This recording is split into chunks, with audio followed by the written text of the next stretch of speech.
सुधा समाधान।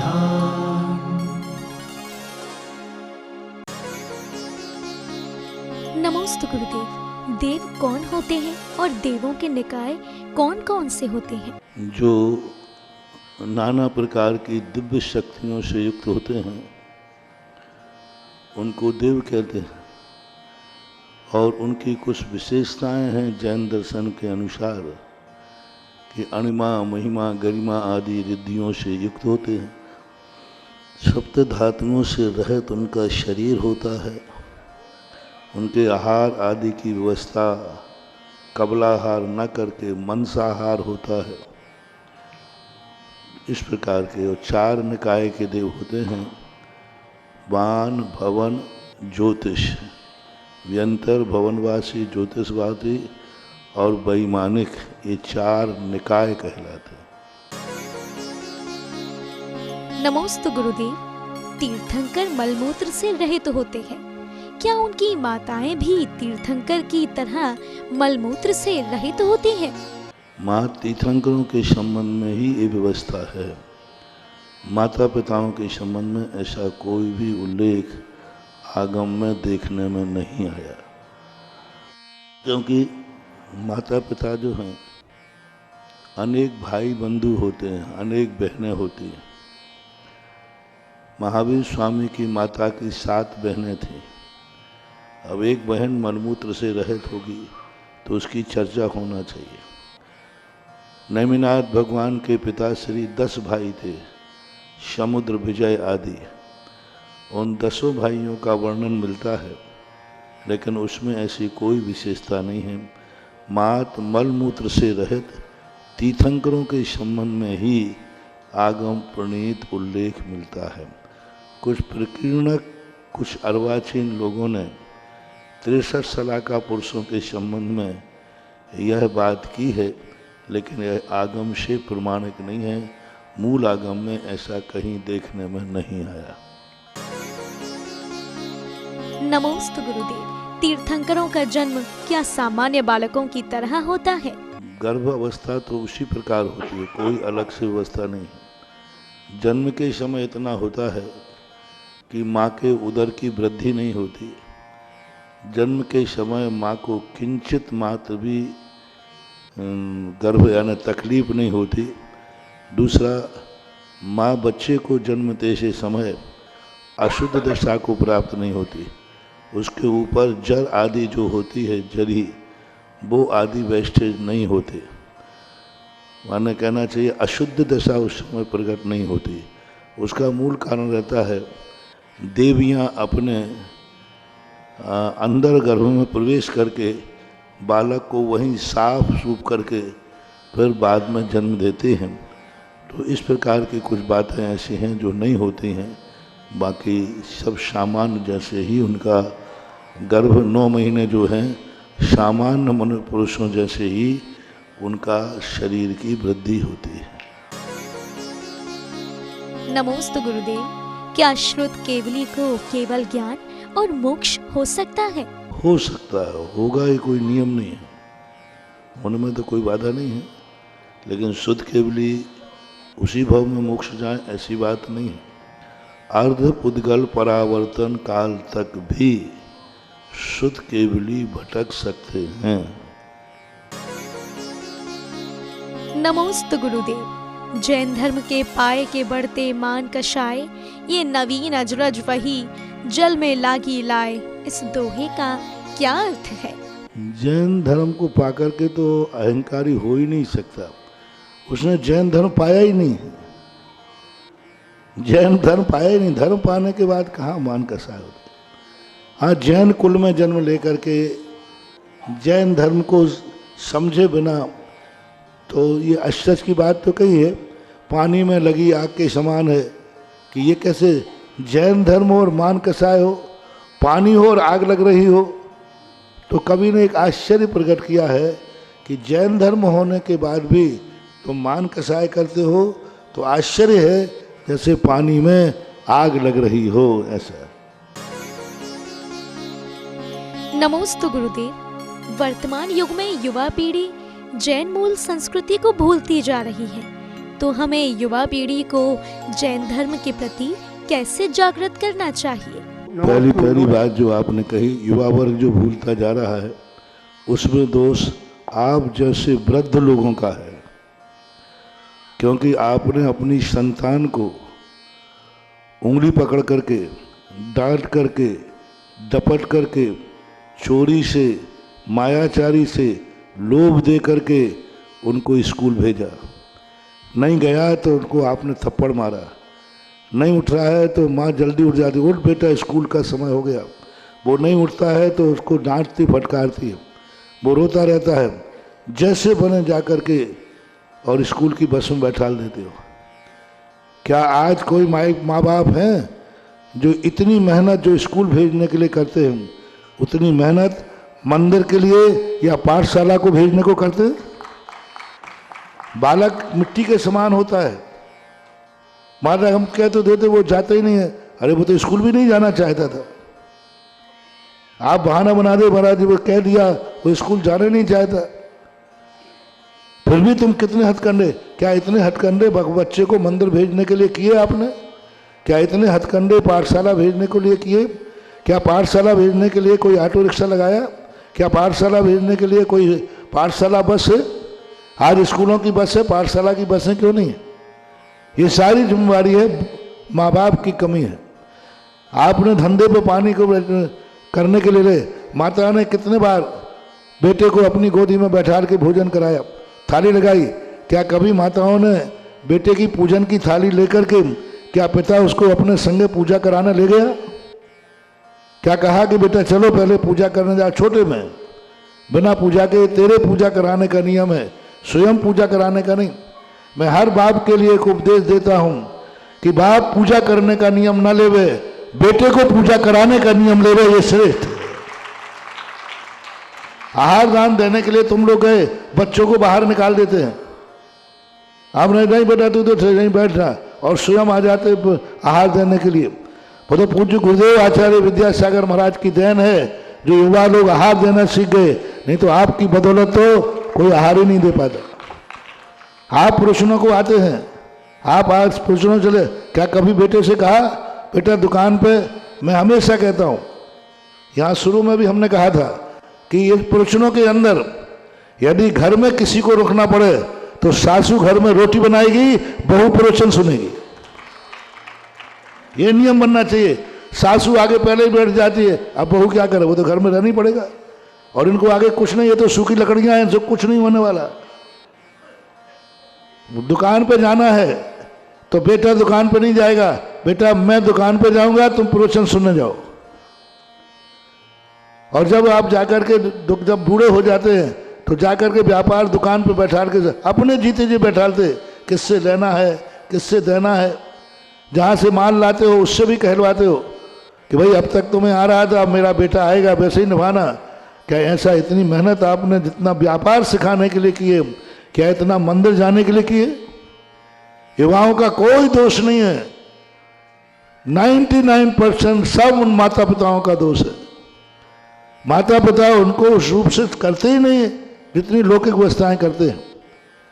तो माता पिता, तुम सारे माता पिता सुधर जाओ, भारत के 95% युवाओं को मैं सुधारूंगा। माता पिता सुधर जाएं बस। माता पिता नियम ले लें, बेटा जब तक मंदिर नहीं जाएगा, अभिषेक नहीं करेगा, मेरे अन्न जल का त्याग है। तुम्हारे लिए नहीं, तुम तो बिना मंदिर खा लेना, हाँ तुम्हारे लिए नहीं दे रहा हूं। 2 नियम महाराज जी, मैं नियम लेता हूं कि मैं जब तक भगवान का अभिषेक पूजन नहीं करूंगा, अन्न जल ग्रहण नहीं करूंगा। नहीं नहीं, तुम तो बिना मंदिर खाना हो तो खा लेना। तुम एक नियम ले लो, जब तक बेटा मंदिर नहीं जाएगा, दोनों माता पिता, और भगवान का अभिषेक नहीं करेगा, मेरे अन्न जल का त्याग है। मुझे आज भारत के बेटों पर 95% विश्वास है कि सुबह लोटा लेकर अभिषेक करने जाएंगे, माँ बाप को भूखा नहीं छोड़ेंगे। 95% बेटे, 5% की नहीं कह सकता, 95% जाएंगे बेटे। माँ बाप ने, आज माँ बाप को ये नियम लेना है। यदि ये नियम ले लें तो जय कुमार जी, अध्यापक जी, आपने बहुत बेटों को पढ़ाया है, बच्चों को, पर जिस ढंग से मैं पढ़ाता हूँ, ये सीख जाओ तो तुम्हारी शिकायत खत्म हो जाएगी और हो जाएगी। आप लोगों को सुधरना है, आप लोग कठोर बनो। माता पिता की गोद में आया है बालक, उसको किस ढंग से डालना है, वो मिट्टी का लौंधा है। चाहे तो दीप बना लो, चाहे तो घड़ा बना लो, और चाहे तो दलदल बना लो, निर्णय तुम्हारे हाथ में। नमोस्तु गुरुदेव। जिन क्षेत्रों में साधुओं का प्रवेश नहीं हो पा रहा है, वहाँ की युवा पीढ़ी को धर्म से कैसे जोड़े? ऐसे क्षेत्र जहाँ साधु पहुँच ही नहीं सकता, तो यही है कि उनको ऐसे क्षेत्र छोड़ करके ऐसे क्षेत्रों में आ जाना चाहिए जहाँ साधु संतों का विहार होता है। हमारे यहाँ नियम बनाया है, आजीविका का और आवास स्थान को चयन करते समय देखा जाता है कि कितने दूर मंदिर है, क्या कभी गुरु महाराज यहाँ आएंगे, तो क्या गुरु महाराज यहाँ तक आ सकेंगे। ये जैनियों को पहले सोचा गया है, पहले विचार किया गया। अब तुम पाकिस्तान में जाके बैठ जाओ, फिर कहोगे महाराज जी हम क्या करें, तो हम क्या करें। अब यही है, जितना लाइव में टीवी में आपको मिल रहा है उसी से काम चलाइए, और वहाँ पाठशालाएँ खोलिए, पंडितों को बुलाइए, और वो आपको जितना संस्कार दे सके वही पाइए। नमोस्तु गुरुदेव। शुक्ल पक्ष का क्या महत्व है कि उस पक्ष में भक्तजन शांति विधान करते हैं? ज्योतिष के अंदर एक आता है कि उजेले के दिन जब ज़्यादा बढ़ते हैं और अंधेरे के दिन कम होते हैं तो उसको शुभ मानते हैं। उजले शुक्ल पक्ष है, जैसे उत्तरायण और दक्षिणायन है। उत्तरायण दक्षिणायन क्या है? उत्तरायण में दिन बड़ा होता है, रात छोटी होती है। दक्षिणायन में दिन छोटा होता है, रात बड़ी होती है। तो प्रकृति जब अंधेरे का समय बढ़ाती है तो उसको अशुभ मान लेते हैं। इसी प्रकार 15-15 दिन का था, इस बार शुक्ल पक्ष 16 दिन का हो गया। एक दिन उजेले का बढ़ गया, यानी ये पक्ष मंगलदायी है, शुभ है, विशेष है। तो मूल रीजन ये है। शास्त्रों में हालांकि जैनागम में ऐसा कोई अनुष्ठान का उल्लेख नहीं मिला कि 16 दिन के शुक्ल पक्ष में कुछ अधिक कुछ करना चाहिए, लेकिन मैंने जो उसका खोज किया उत्तरायण और दक्षिणायन को लेकर के, और उसके मनोवैज्ञानिक ढंग से, क्योंकि शुक्ल पक्ष के यानी उजेले के दिन बड़ा हुआ है, तो मनोवैज्ञानिक ढंग से उसको शुभ माना जा रहा है। नमोस्तु गुरुदेव। जिस व्यक्ति को आगम का पूर्ण ज्ञान नहीं है, क्या वह व्यक्ति आत्मा में लीन होकर मोक्ष को प्राप्त कर सकता है? क्यों नहीं होता? हमारे यहाँ बहुत सारे लोग ऐसे हुए, शिवभूति महाराज हुए, जिन्होंने कुछ भी ज्ञान नहीं था मोक्ष प्राप्त किया। अंजन चोर हुआ, जिसको नमोकार और मंत्र भी नहीं आता था, और मुनि दीक्षा लेकर के मोक्ष चला गया। पूज्यवर पूज्यपाद स्वामी ने श्री सरवार सिद्धि में अष्टपुरुषन मातृका का ज्ञान होना अनिवार्य बताया। अष्टपुरुषन मातृका का जिसको ज्ञान है, यानी वो धर्म का पूर्ण ज्ञाता है। बड़ी शुद्ध का ज्ञान होवे या न होवे, अष्टपुरुषन का मातृका कहलाती हैं 5 समिति 3 गुप्तियाँ। नमोस्तु गुरुदेव। 11 प्रतिमा मिलने के बाद ऐसा कौन सा व्रत है जो अलग दीक्षा पद की उपाधि से विभूषित किया जाता है? उपाधि नहीं है, ये पद है। ये उपाधि नहीं है, ये लिंग है। क्षुल्लक कोई उपाधि नहीं है, मुनि कोई उपाधि नहीं है। उपाधि आचार्य है, पद है। उपाध्याय उपाधि है, क्योंकि ये पर निमित्त से ली जाती है। पर निमित्त को ध्यान रख करके जो दिया जाता है वह उपाधि कहलाती है, और स्वयं निमित्त से जो किया जाता है वो पद कहलाता है। मुनि पद है, क्षुल्लक एक पद है। एलक का सबसे बड़ी चीज हो जाती है कि एक परिग्रह का एक अंश कम हो जाता है। एक कम हो जाने से उसको विशेषता दे दी गई। हालांकि गुणस्थान में कोई अंतर नहीं आया, दोनों परस्पर में इच्छाकार करते हैं, दोनों का गुणस्थान पंचम ही रहता है। बस एक व्यवहारिक दृष्टि से उसकी एक वस्त्र के प्रति मूर्छा कम हुई, इसलिए थोड़ा सा आगे पीछे का विकल्प है, बाकी कुछ नहीं है। नमोस्तु गुरुदेव। गरीब और असहाय लोगों के लिए मेडिकल क्षेत्र में जैन समाज की कमेटी अपना सहयोग किस प्रकार से करें? किसी को सहयोग की जरूरत पड़ती है वह तो पुण्यहीन है, लेकिन उसको सहयोग देना ये बहुत बड़ी चीज है।